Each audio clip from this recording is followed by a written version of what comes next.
Hello and welcome to the Raw Report. In an interview with CNN New Day host Brianna Keilar, the Washington Post's Bob Woodward explained that his researcher has uncovered evidence that could be used in a conspiracy charge against Donald Trump and some of his closest allies. Here's a look at the CNN discussion. Well, Robert Costa and I didn't discover this, but our assistant, who's a lawyer, Claire McMullen, is just bombarding us with research and information. And she discovered on May 5th, John Eastman in a podcast, now this is before our book came out, specifically talked about the war room in the Willard, and he said it was kind of coordinating all of the communication. And then in a very important legal point, he said, I would not normally talk about things like this, but I've been directed by the President of the United States, at that time was Trump, to tell and to talk. So he's waived the privilege.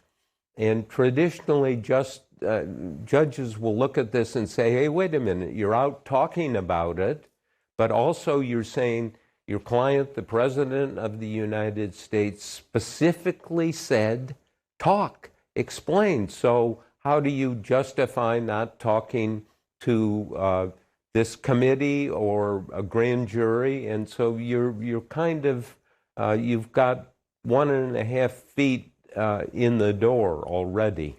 It's really fascinating. The Willard, for those, the uninitiated, it's the Willard Hotel here in Washington, D.C. It's near the White House.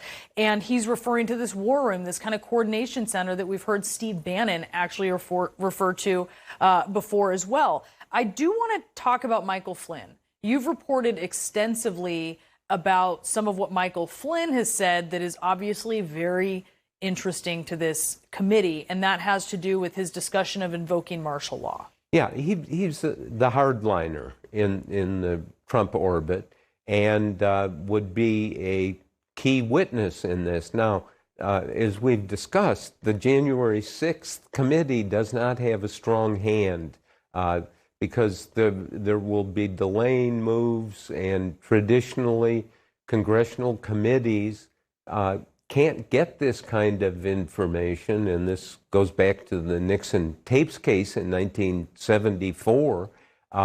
So you have to, this is in the hands of the Justice Department, and again, Claire, our assistant, has been saying, look, go back and look at the Supreme Court decisions. This is a clear case of a violation of what is called 371 section conspiracy to defraud the U.S. If this is not a conspiracy to defraud the U.S., I don't know what is. Thank you for watching. Please be sure to visit us at rawstory.com. And if you'd like to see more of the Raw Report, please like and subscribe. And join others who like their news raw too.